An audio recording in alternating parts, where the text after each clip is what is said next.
Good evening, everyone, and for those attending online, and welcome. My name is Jamie Bone, and I will be your facilitator for this evening's Shire of Carnarvon 2025 Councillor Candidate Forum. Before we begin, I would like to acknowledge the traditional custodians of the land which we gather, Ingada and the Bayangu peoples. We pay our respects to elders past, present and emerging. Shire of Carnarvon is committed to honouring the traditional custodians' unique and cultural, spiritual relationships with the land, seas and waters, and acknowledge their rich contribution to our community. So what is tonight all about? Tonight is about providing you, our community, the chance to hear directly from those who are standing to represent you on council.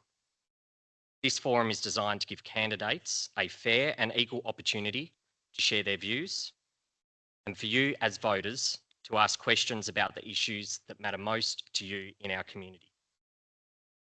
I would like to firstly start by introducing our candidates who are here with us this evening, along with some of our Shire staff who will be assisting with this candidate forum. So I'll start on my far left, your right, with candidate Saxon Boston, candidate Dudley Maslin, candidate Luke Skender, candidate Kylie Caniglio, and candidate Paul Shane. Unfortunately, candidate Maromi Beard and candidate Marco Farina are unfortunately unable to be here with us tonight, and they've asked me to pass on their sincere apologies. I'd also like to introduce to you two of our staff members, Danica Sweetman and Gianna Cavella, who will be assisting by taking questions from you throughout the evening, which I'll go into a little bit later. Now, before we move into the program, I would like to highlight the code of conduct for tonight.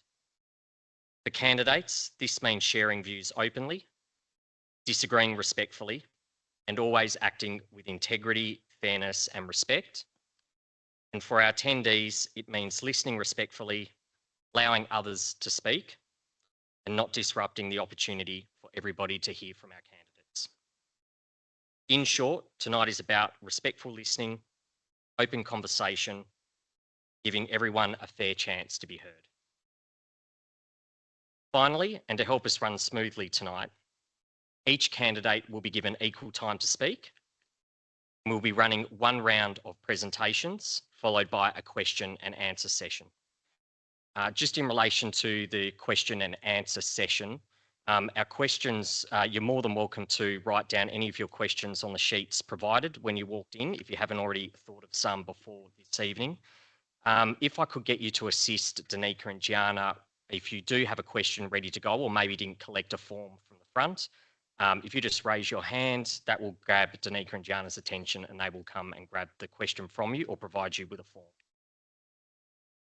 Time limits will be there to ensure fairness throughout the presentations and throughout the question and answer time, which I will monitor. So thank you all again tonight for those of you online and here in the theatre for joining us. I would like to first start by providing a little bit of context about local government. So as some of you may be aware of, local government is the level of local government closest to our community. The Shire of Carnarvon, this means looking after the services and facilities that shape our everyday lives. Think things like our roads, parks, community halls, airports, town planning, local events, waste management, and community safety. Beyond these direct services, the Shire also plays an important advocacy role. Work together with other levels of government, partner agencies, and community groups to ensure the needs and priorities of the Shire are heard and supported. Our council is the decision-making body. Councillors come together, debate, set budgets and make policies that shape the strategic future of our Shire. The Shire President is our leader of the council. The Shire President will chair meetings, represent the community, and will more often than not be the public voice of our Shire. Councillors themselves are elected by you. Once elected, they are required to act in the best interests of the entire community, not just one single group. Our councillors work together, sometimes with different views, but always with the shared responsibility of guiding the Shire's future. So please, as you hear from our candidates tonight, I'll remind you to keep in mind that the role they are seeking is one of leadership, collaboration, and decision-making for the whole community. So with that said, we'll move on to our councillor presentations. The presentations will be in ballot order, starting with candidate Saxon Boston, and we'll work our way down. And I'll ask each candidate to present for 2 minutes with the time displayed on the screen, which I will monitor for fairness and politely interject if it starts hitting that 2-minute mark or just after. While the candidates are speaking, I will have Danica and Jana making their way around. If there are any questions that come up, maybe some you've already thought of or some that you think of while the presentations are taking place, please again, just raise your hand and they will make their way to you. Just in relation to the questions, our team will be vetting and theming them just to ensure that they are appropriate for tonight's forum. If there are any questions that the candidates do not have an opportunity to answer during our question and answer time, there will be an opportunity for our candidates to receive these at a later date, and we'll post those answers on our Facebook page in the coming days after this forum.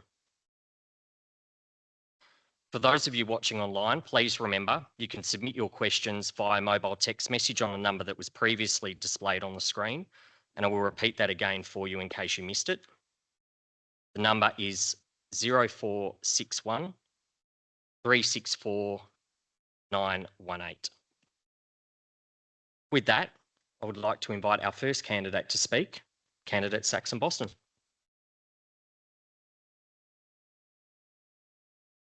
Thanks, Jamie. The reasons I've stood is fairly simple. 27 years ago, I was 26. I stood for the Plantation Ward and I won the election there, and I did 2 terms, I think it was. It might have been a term and a half. I might have come in through halfway through someone else's term, but it was selfishly, it was for a young fella then, it was a lot of personal development. It really did me some good, and it opened my eyes up to what happens in our council, in our town, and how it all works. Something that I remembered I wanted to tell you tonight was back then, I think the only person here that will remember this will be Dudley. We engaged a consultancy firm in around about the year 2000 to tell us what Carnarvon would look like in year 2020. We called it Carnarvon 2020. Back then, I think we were a population of around 5,000 or 6,000. I might have my numbers slightly wrong, but it was around that. And they came back to us after some months and told us we should prepare our population to be around 12,000 by 2020. Well, we didn't hit that mark. We didn't even go towards it. We went backwards, but because we're in 2025 now, and I don't think we're much more, or we're probably a bit less than we were then, which looks is unfortunate. I don't think there's any, I'm not being critical on any future councillors or future staff or future planners or anybody. Look, what came along, in my view, was online shopping.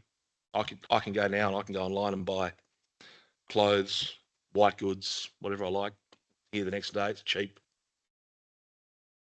Our fishing industry, what I've seen is, they were processing onshore. We had many fishermen. I remember the Port Hotel full of fishermen of the evening, But that's processing now on boats with new technology and doesn't even hit the shore. Another big boat turns up and takes it away, so. Oh, okay, my time's coming up. I want to work together with a team if I'm elected. Our ward system is a ward system for voting, but they're not mutually exclusive. We must work together as a council. Those wards are all important to all of us with our population and that sort of thing. Some things are just out of our hands, but if we work as a team and we look at things pragmatically and we have the right people in place, we can get the job done. I'll leave it at that. Thank you very much, Saxon. I think it just goes to show that 2 minutes is not very long. And I will remind the candidates that we will have a further 2 minutes at the end to make any closing statements after our questions. But, given this evening, have no issues if it starts to run a little bit over our 2 minutes. So thank you, Saxon. I will invite Dudley to the podium. Thanks, Dudley.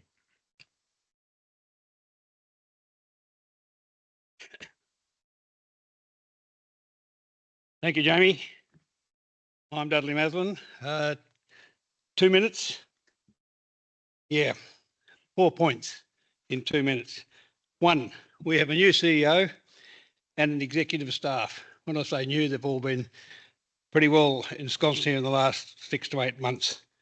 Led by Mandy Dexter, who is local and is well aware and abreast of the culture and the history of the Gascoyne. So I'm looking forward to a really get up and go council or administration and council. There's $15 million worth of capital projects ready to go on the council's books or thereabouts, and it's fairly widespread, but they're shovel ready, and our executive staff have got their heads right around it, and they're champing at the bit to get into it as well. Plus, there's the private developments that are going on. I understand there's somebody's interested or pretty close to securing the purchasing of the Carnarvon Central, the boulevard as we all know it, which is well and truly overdue for an overhaul. I understand that there are grand plans afoot to do that. So we look forward to that. That will be bring along as well the Woolies upgrade inside as their main tenant. There's also Kel Brown's Babbage Island development out here at the old whaling station or prawning works, as most of us remember it. He's got all the obstacles are cleared, all the requirements, heritage, the whole lot is done. There's just a sewerage pipe, which he's got the clearances on to be constructed from that point to the rising main here at the end of David Brand Drive on Babbage Island Road. There's also the Pier waterfront development, which the government is supporting along with the Shire, the Shire and the Pier developers and the government are working closely to make sure that comes to fruition. So we look forward with great optimism to that happening, because something like this has got to happen. Otherwise, we're not going to go anywhere. And I don't mean this particular one, but this is a good start. We need to have developments like this, and we need more accommodation in Carnarvon. The community is an untapped source of optimism. We tend to sit around and stare at our navel a bit and say, things aren't too good. Well, you just look over the fence or look at the news in the morning or the evening and you find that we're not doing too bad. It's an exciting time and a great place to live. So I think that we've got that. And I think it's time for us to embrace the government, show them what we can do. Next year in May, the Shire will be hosting the West Australian Tourism Council's annual meeting. And it's a good opportunity for us to show exactly what we've got. We've got to do some work from then. We've got to tidy up, get into it. But I think with the enthusiasm of the town, we can do it. Thank you, Jamie. There's nothing more awkward than trying to stick to time and being the person to ask somebody to politely cease. Luke, please. Thank you. Thanks, Jamie. Good evening. Thank you, everybody, for making the effort to come down tonight. I've had the privilege of serving our community for the last 10 years. I'll just try and be a little bit quick, so forgive if I talk too fast.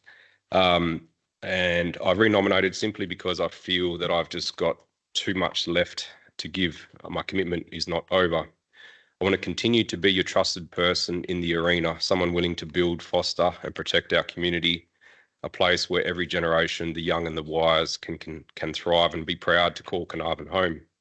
A couple of little sections here. First one, governance and finance, rates.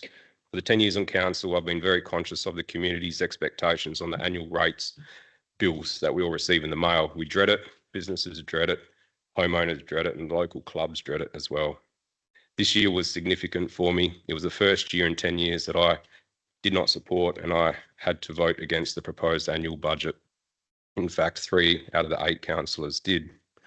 Going forward, to be clear, my position is that council must debate and devise a formal plan to ensure that our community is not subject to the burden of further large rate rises. Economic development, number 2. Very quickly, some dot points. We've got to tackle some basics. Pursue an RV-friendly status for Carnarvon. implement a strong tourism advertising campaign in conjunction with the local businesses and possibly the chamber. Blowholes, sensitive topic. We really need to fine tune the camping system there and what we can do to try and help the locals to get in. A big one, investigate and propose potential airline connectivity with the state government. Maybe 2 or 3 times a week, we could have flight connectivity between Perth, Geraldton, Carnarvon, Exmouth and Broome, even if it's for 3 or 4 months over that tourist season. Number 3, community wellbeing. To continue the Shire to invest in youth services. A bit of lobbying here now, birthing services. Sorry, Jamie, 2 seconds. Engage the state government more heavily on this issue. Lobby for a review of the liquor restrictions, full implementation of the intensive family intervention program that we propose in 22-23. Lobby for review of bail laws and lobby for income management for families who do not ensure their child goes to school. And lastly, number 4, infrastructure. One idea here, implement a water strategy for the Shire, liaise with the growers-owned Gascoyne Water Cooperative and propose to extend the water into the town centre. Sorry for going over. Thank you. Thank you, Luke. Kylie. Hey, I'm Kylie and I'm going for Town Ward. I live in this community, I work in this community and I volunteer for this community and I want to grow this community. There's a lot of things that need to develop in Carnarvon for this to be sustainable. Unfortunately, when Dudley said we should be well and truly in 20,000 people in 2025, we need to be up there. We need to have services in this town. We need to increase our emergency services in this town, and we need to have our emergency services respected for what they do for this community and for this town, because without them we would be very lost. I don't need 2 minutes. Thank you very much, Kylie. And last but not least, Paul.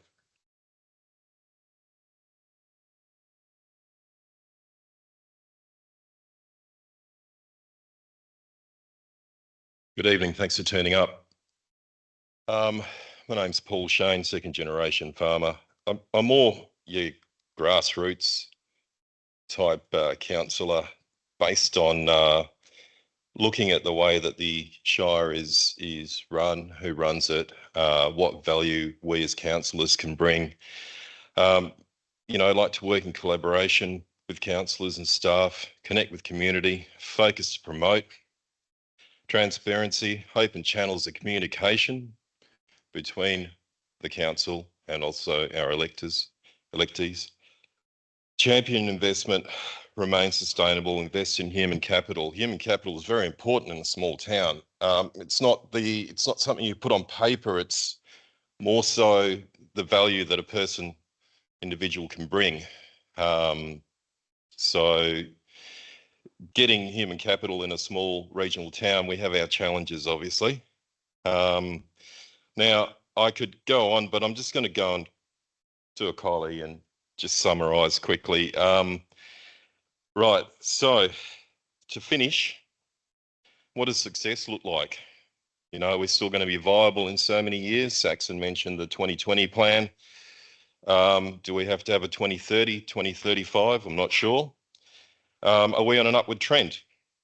What does the future look like? So, based on profitability, human capital, we've got a champion investment. Dudley's mentioned a few things that are popping up through the pipeline. And at the end of the day, it's spend versus value. So what do you get? I'm going to touch on the ward system. Saxon briefly touched on it.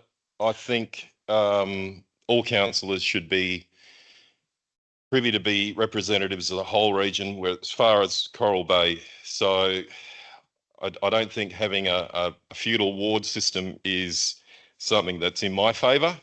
I don't know what others think. When you look at a plantation industry that has close to 200 businesses, brings in over $100 million worth of income to the region, and you're represented by one person, I think it should be shared and the responsibility should be shared.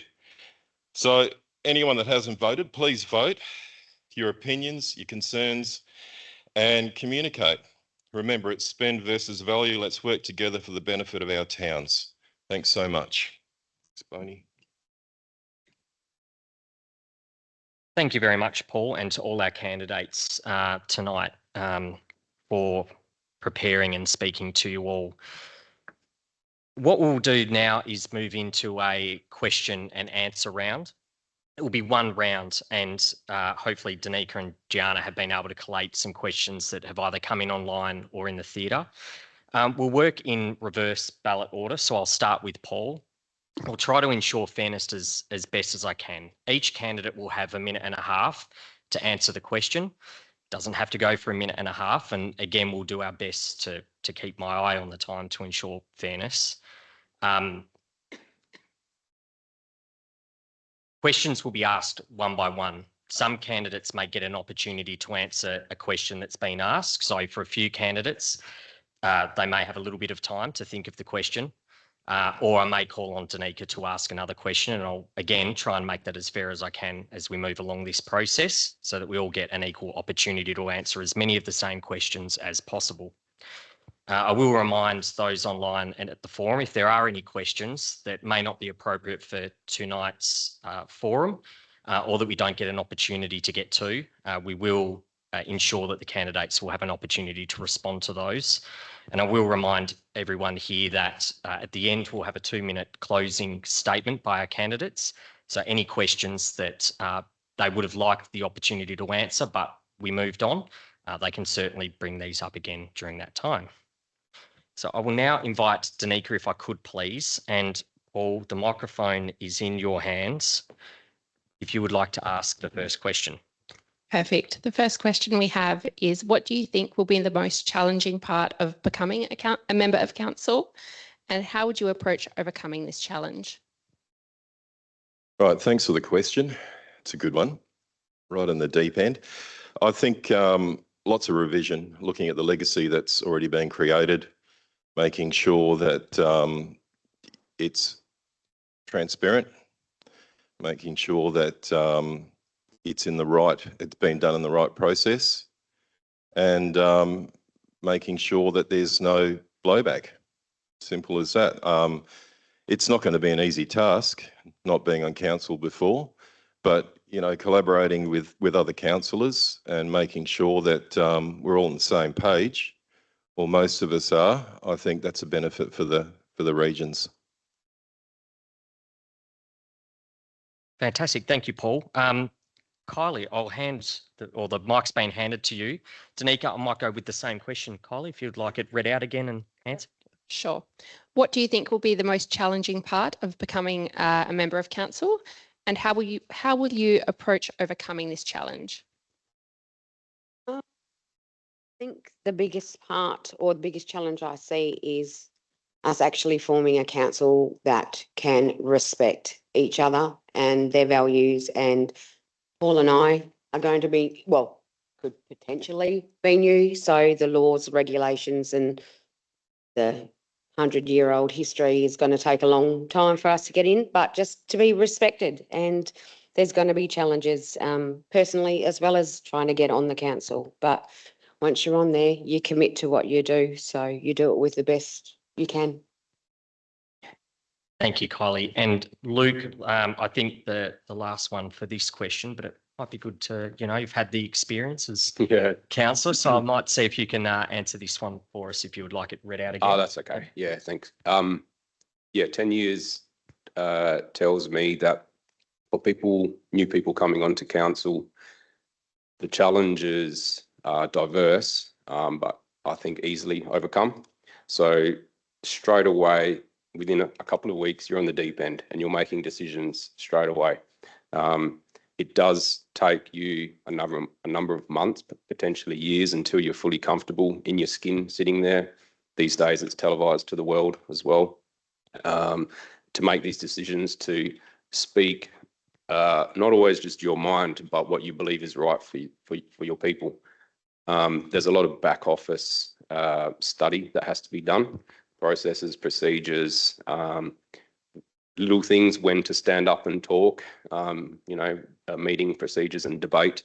And the staff will help you with that, and the president and the deputy president will help you and guide you through that as well. Secondly, walking down the street and knowing that people look at you and potentially talk about you differently. So my advice to that is be open, be approachable, and entertain and discuss anything that people wish to talk to you, and just enjoy it. Beautiful. So, thank you. Thank you, Luke.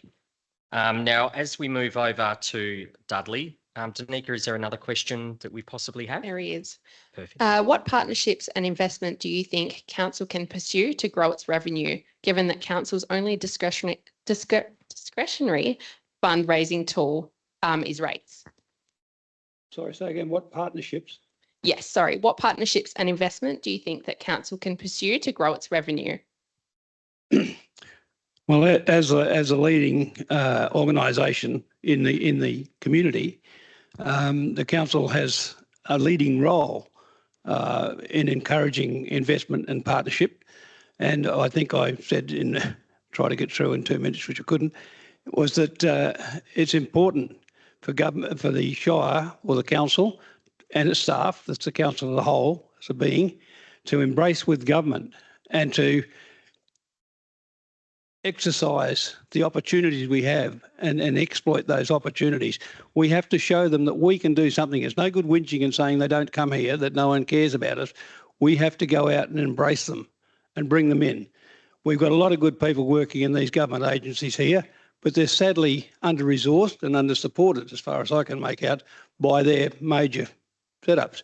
They're local people, they live in the community, they know what goes on, they're bust they have to do something for it, and they're under-resourced. And it's sort of, you get a little bit despondent after a while when that happens. So it's very important for the council to show leadership in this, and also with private enterprises coming in. When somebody comes in that's got an idea, they need to be looked at carefully and not told what all the obstacles are, but say, this is a good idea, how can we help you? Don't let them bring you a problem and let them take it away. When they bring in a problem, make sure they don't leave with it, that it's fixed for them so they can get on with contributing to the economic well-being of the community. Thank you. Right on time. Thank you, Dudley. And we'll move down to Saxon. And Danica, I might get you to repeat the same question. No, amazing. I got it. Well, I agree 100% with what Dudley said. So he's pretty much said it all. But I just want to make a statement. We're non-political, but we don't have the revenue, so we do need to make those alliances with government to get that funding in, which I think what Dudley was saying. So even though we're a non-political arm of government, but we do need to. I remember back in my time, I probably just landed nicely in a little period where Alana McTiernan and the Labor government was in, and we got a lot done. We got the new crossing I was on the plantation ward, and we got the crossing through, and we had a new bridge put up, even though that's federal because it's a highway. But we had North River Road and McGlodes Road and different things all widened and set up.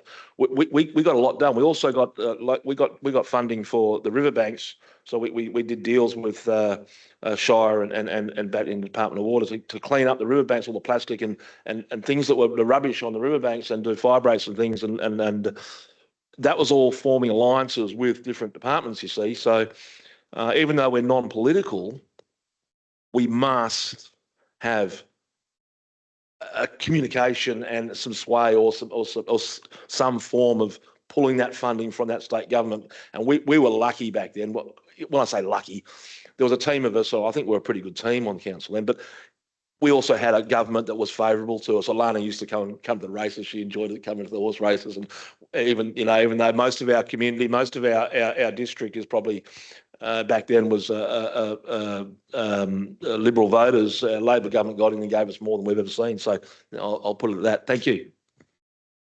Thank you, Saxon. If I could please ask for the microphone to come back down to Paul. And Danica, is there another question you might like to read out for Paul? Perfect. The housing shortage is affecting many people who want to remain in Carnarvon, especially the younger generation and residents hoping to buy or rent locally. How would you support housing solutions that support sustainable growth? It's probably above my pay grade, to be honest. I don't think I can answer that question just off the top of my head. It's not that simple. It's not black and white. Unfortunately, I think the whole country is struggling with finding accommodation at a reasonable price. So I did hear that there's some investment in town from over east, and people are buying up homes. I think that because they are considerably cheaper than what they are in the metro areas. Could that be a shortage? I don't know. Could that be causing it? I don't know. But yeah, it's one of those things. So thanks for the hard question. Thank you, Paul. And Kylie, would you like an opportunity to answer the same question? From my actual work, I can see the detriment that overcrowding presents to majority of families. We need, I'm not going to be horrible, but we do not need $900,000 units built on the corner at the front of the scene. We need houses built, however that is coming through, to ease everybody. We have got families that live with 15 people in a household of a 3-bedroom house. Something needs to change, and whatever we can do to make that ease, you change the dynamic of the town if that is taken away. So whatever we need to do to build houses or turn caravan parks into short stay accommodations for the people that are on these horrendous wait lists for homes, Department of Communities, or even being able to afford, we need to get in behind them and support them wherever they can, because it's not working as it is. Thank you, Kylie. Danica, do we have another question for Luke? We do. Social media plays a major role in shaping public opinion. How would you navigate differing views expressed online while remaining respectful and focused on facts? Can you repeat that? Sorry. Sorry. Sure. Social media plays a major role in shaping public opinion. Mhm. How would you navigate the differing views expressed online while remaining respectful and focused on the facts? Yeah, it's a pretty open-ended question. So if there was comments or something posted on social media in regard to a decision that council had made, or I had made a statement, if it was directed towards me personally, then as a councillor, you have no choice but to remain respectful at all times. You're bound by certain rules and code of conducts, and the community. It's a bit of a tough one to say, but you're a bit like open season sometimes. You and some of the tough decisions you make leaves you open to criticism online, and I think we've all been subject to it in the past, but navigating through it is you as a person and how well you handle that. And some advice to any future councillors, be prepared, because it does happen. And you want constructive criticism from your community, but you don't want anything below the belt, put it that way. Constructive criticism is good, and differing views are good. You need that in a healthy community. Thank you, Luke. Dudley, same question for you. And if you would like Danica to read it out again, please let me know. No, it's all right. I suppose it gets back to one's philosophy in life, is that democracy is an opportunity for us to choose our representatives, our government, our leaders, and what have you. And periodically, we get the opportunity to do that, whether it's 5 years in some countries, or in the council states, it's every 4 years. We get the opportunity to vote for a seat, or every 2 years for, as a half measure. Now, I think it's got to the stage now, this is federally, state, worldwide, in democracies, it seems to be the way that they have elections and they have rallies and everything else, and we get the populists in and put them into positions of power as constituents, as voters, and then they go off and do what they like. but we as voters then feel as though we can have another go at them, especially if we're a minority group.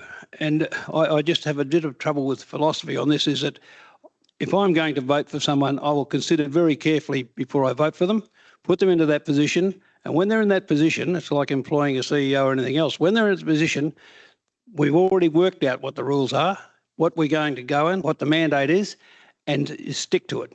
And stick to it and support each other while you get that done. And we get a good democracy. We get a good leadership. We get healthy leadership. But if we're over the place where people put up and then get shot at from daylight to dark, and nowadays it's really easy because people can sit behind computers and do that, and it's just a bit disconcerting. I'm older. I'm used to, I know I've seen it all happen. But nowadays, as being a younger person that hasn't had that experience of actually understanding that you're not there to be shot at, you put your hand up to represent your community to the best of your ability. They've elected you to do that, and you will do that. But the rules were laid beforehand. When you're elected, you do your best. That's how it goes. Thank you very much, Dudley. Danica, do we have any other questions? I might, if you don't mind reading a new one out for Saxon. Okay. How do you think the Shire of Carnarvon can evolve as a modern local government so that we can better deliver outcomes, support growth, and champion the well-being of our community? That's a really good question. As I mentioned earlier, I feel like I keep harping on about our population, but it's a gauge to me. We've got two types of population. We've got our visitors. We call them tourists or whatever, and they come, and there's different types of tourists as well. But then we've got our residential population, and how we can evolve is we've got to work on why we went so far backwards. We've got to work on our industries. We've got to work on our look. We sit between two iconic areas. We've got the Ningaloo to the north and we've got Shark Bay to the south, and we are not them. We're not going to attract the same visitors stay here, but we need to make ourselves RV friendly and try and get that back in, get those people back in for that short period of time, have a good experience. We've got to work on the beaches we do have and make that nice too. How we evolve, we've gone through some, I think we're going through some dark days at the moment. We're going to go through some more. I don't see it being really I don't see it being a quick fix, but I do see it being a fix. I do see there's a great vision there. There's not too many areas. Whilst the places north and south of us, which are fantastic, and we enjoy them ourselves too, and they're great, they don't have a salt mine sitting there or mining to the east of us doing gold. They don't have a horticultural industry. They don't have a fishing industry like ours. I mean, they do to a degree, but not like we have here. And they don't have the main hospital, the main Centrelink, the main services. We need to impress upon our local government, our state government, sorry, that we do have those things and more. So our evolution will be good, strong governance, focusing on our strengths, recognising our weaknesses, and moving forward accordingly, and not in a dream. I think I'll just leave it at that. Perfect. Thank you, Saxon. As we make our way back down to Paul, I might give you an opportunity for the same question, if that's okay. Can you please read it out again, Danica? Sure can. How do you think the Shire of Carnarvon can evolve as a modern local government so that we can better deliver outcomes, support growth, and champion the well-being of our community? Right, like Saxon said, good question. I think we need to champion investment. Basically, it was something I was going to talk about in my opening speech, but we need to drive economic growth and community development, drive initiatives that bring money, jobs and long-term value into the Shire, support local business. We talked about shortage of housing. I don't know what the ratio was back when we had 8,000 or 9,000 people in town, as opposed to now when we've got less, and what's caused it. So whether we need to expand, the land available for commercial and residential, applying for grants is one way of trying to bring some capital into the town. So if they're applied for properly and you have reasons for the application, whether it's roads or hospitals, waste, community investment, support the volunteer groups. Okay, these people give their time for nothing, for no pay, for no remuneration.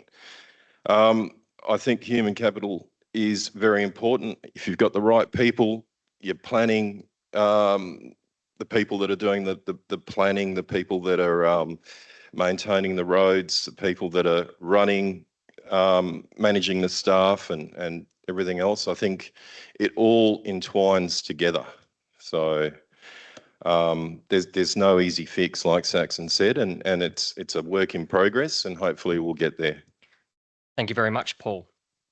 Well, would you believe it or not, that is our question and answer session over, but there is a little bit of time. So what I would really like to do, starting with Kylie, Danica, is there one last question we could finish up on and just give each of our candidates an opportunity to answer? Sure. What is your 10-year vision for the Shire of Carnarvon? What is your 10-year vision for the Shire of Carnarvon? My 10-year mission? Year vision. Vision, growth, tourism. I would love in 10 years, and my kids are still here, being able to work in Carnarvon and not have to go to Perth because there's nothing in Carnarvon for them. That is pure and simple what we need. We need infrastructure. We need businesses. We need to be supporting. We need to be advertising for tourism like we do for Ningaloo and Exmouth. We are bigger than them. We are better than them. We have better services than them, but we fail miserably behind them. Thanks, Kylie. Luke. 10-year vision. 10-year vision. Yeah. Yeah. So within the 10 years, I'd like to achieve a lot, but a lot of what I'm about to say is probably not achievable. But I'm sure if good people get together and work hard and diligently, it could be possible. Having had a young family myself, a baby girl, a couple of years ago, it's really opened my eyes and changed my priorities in terms of what I think our community needs. And 26 years ago, I was shipped off to boarding school. And in that 25 years, kids from Carnarvon are still getting shipped off to boarding school. So what I would love to see is people who, again, we have to lobby for that, be born in Carnarvon at the Carnarvon Regional Hospital, be able to stay in Carnarvon for as long as they like, not for as long as they need.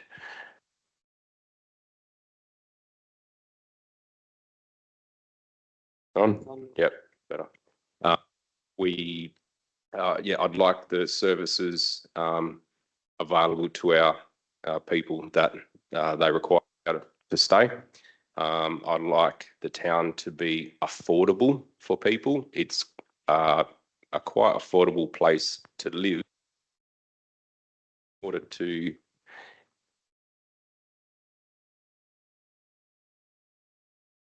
In order to invest and grow, it seems to be a very expensive place to do that type of business, building costs, etc., travel costs.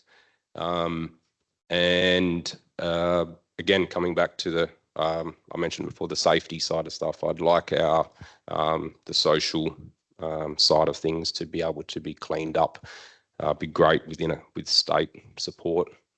It'd be great to be able to tackle that head on. I still think that's our number one issue in the next couple of years. So I could go on forever, but I won't. I'm sure you can. Thank you very much, Luke. And Dudley, same question. Your 10-year vision for the Shire of Carnarvon. Well, starting tomorrow or whenever the election's over, the new council's in place. I mentioned in my opening address that we have a whole new executive that's been put in place under our previous council, or it's the current council, but the one before this election, that's all ready to go. They have experience, they have knowledge of the area and everything else. It's up to us. We have everything here, as has been mentioned by other candidates. We're in the right position. We have the greatest climate in the world. We're geographically situated well, despite what some people might say. I'm not just talking about between two World Heritage Cities. We're a day's drive from the major capital or the major centre of population in Western Australia.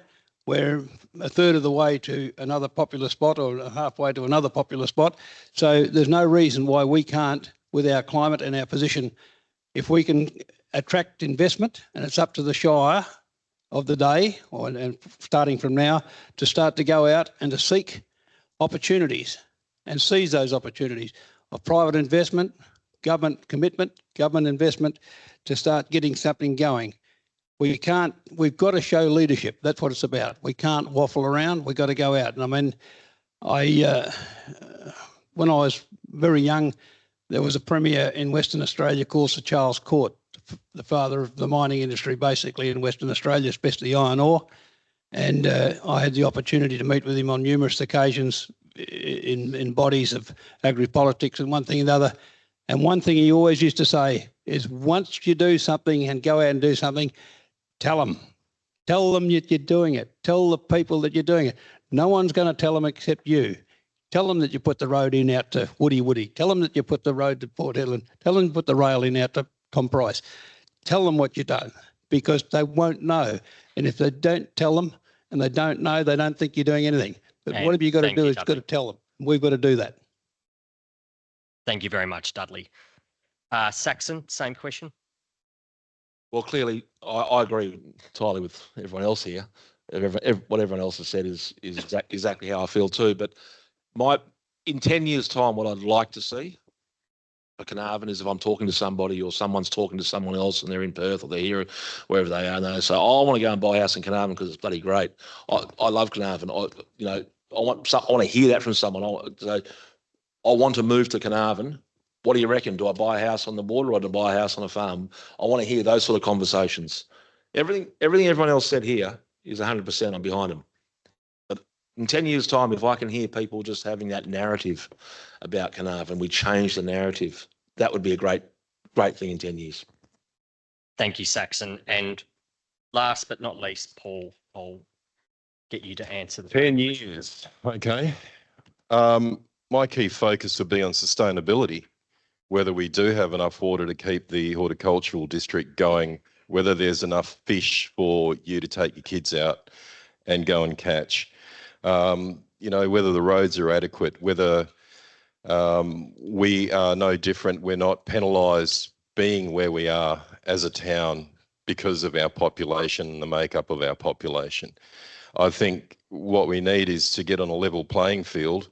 Focus. 10 years is a long time. If you slowly chip away at it and you've got to focus, then you'd like to think you're going to get there.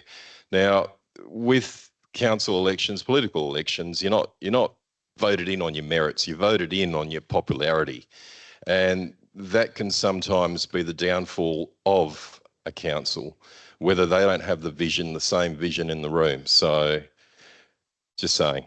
Thanks. Thank you very much, Paul. That's okay. You can leave the microphone there. And thank you to all our candidates and for those of you here and online that submitted questions. We really appreciate that. So thank you.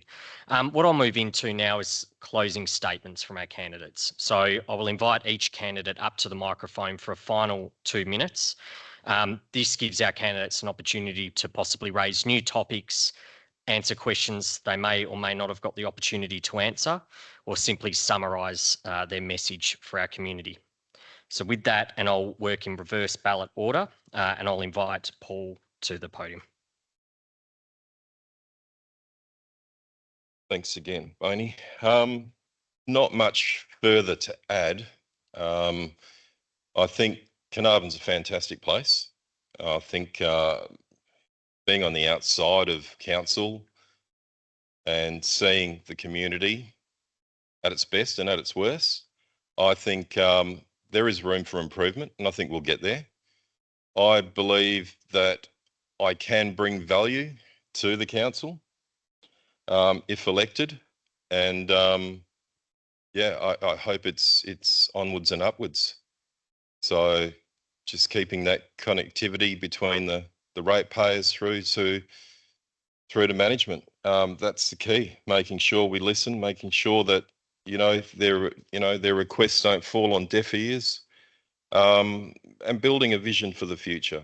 I think everyone's got some sort of strategic plan that they work towards, and I think it's a really good idea to revisit that every year and see how you're tracking, set your KPIs, set some sort of goal so that you know if you're achieving or if you're falling behind.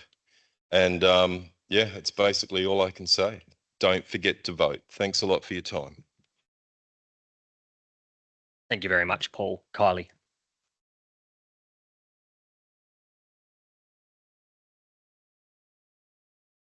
Not much more to say except I am here for the community. I have a good rapport. I don't do popularity contests. I don't care what people think of me, but I'm here for them.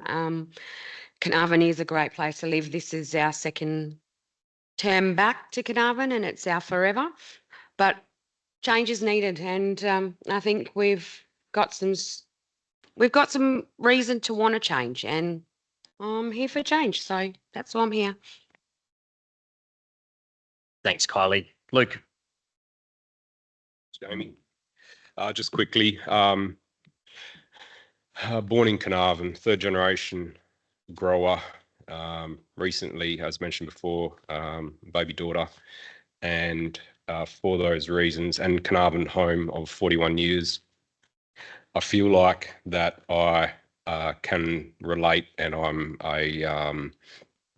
an appropriate person to be able to represent and help take this town, tackle our issues, but we must not always look backwards. We must also look forwards. So we must address our issues and at the same time look forward for our future generations and the current generations. Now, how do we keep and foster the families that want to come to Carnarvon?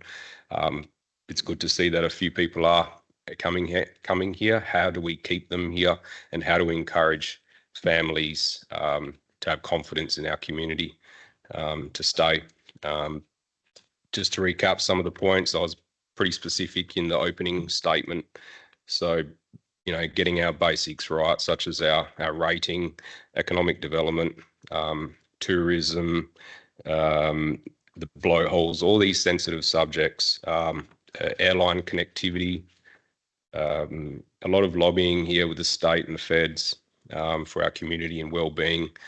Law and order is not really our forte, but we must strongly collaborate with the state and the police and other departments to curb some of the issues that we've recently been facing in the last number of years.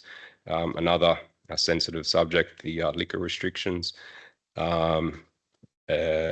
water supply. So if anybody would like to discuss any of these points with me, please, I encourage you to give me a call.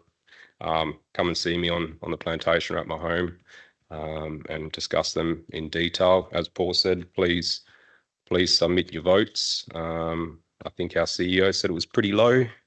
So please make the effort and get them in. Thank you.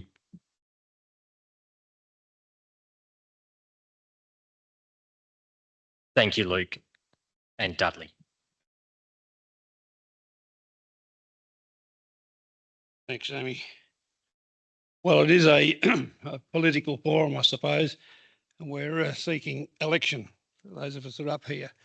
Saxon mentioned that he joined council some 15 or 16 years ago or something as a young Turk.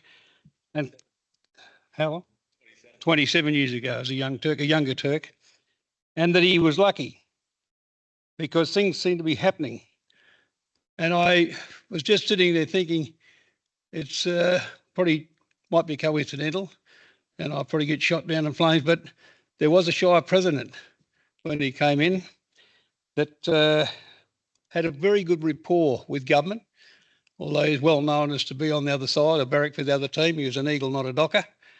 And the things that happened, and I've just jotted a few of them down.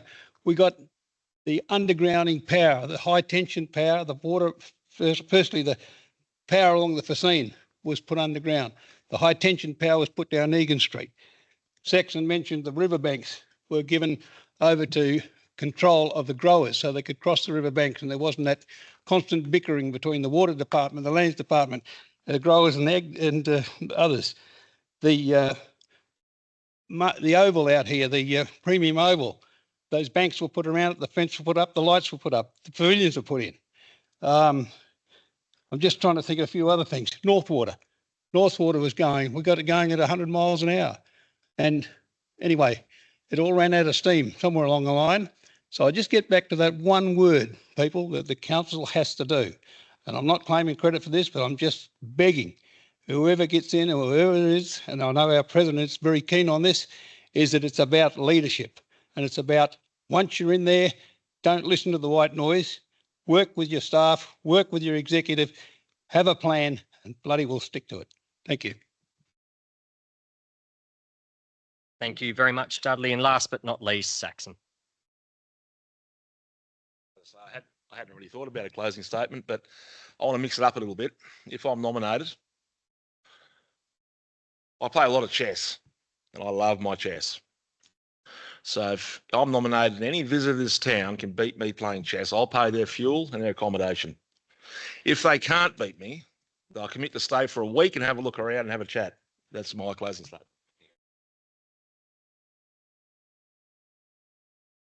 Fantastic. Thank you very much, Saxon. I didn't see that one coming and I did start panicking off to the side then, thinking what I was going to have to interject in. So I really like to thank those of you that came here tonight. I know it is a big ask, and for those online that are watching, I was just told then that we have 39 people watching online in addition to those that are in the theatre, which is phenomenal. That's 39 voices in our community that will vote for our candidates, which is just phenomenal, and that's 39 people and those in here that will go out and spread the message in the community. So thank you very much to our candidates, and thank you for those that are in the theatre tonight. Yeah, thank you, boss. I think a round of applause for everybody because it's no mean feat.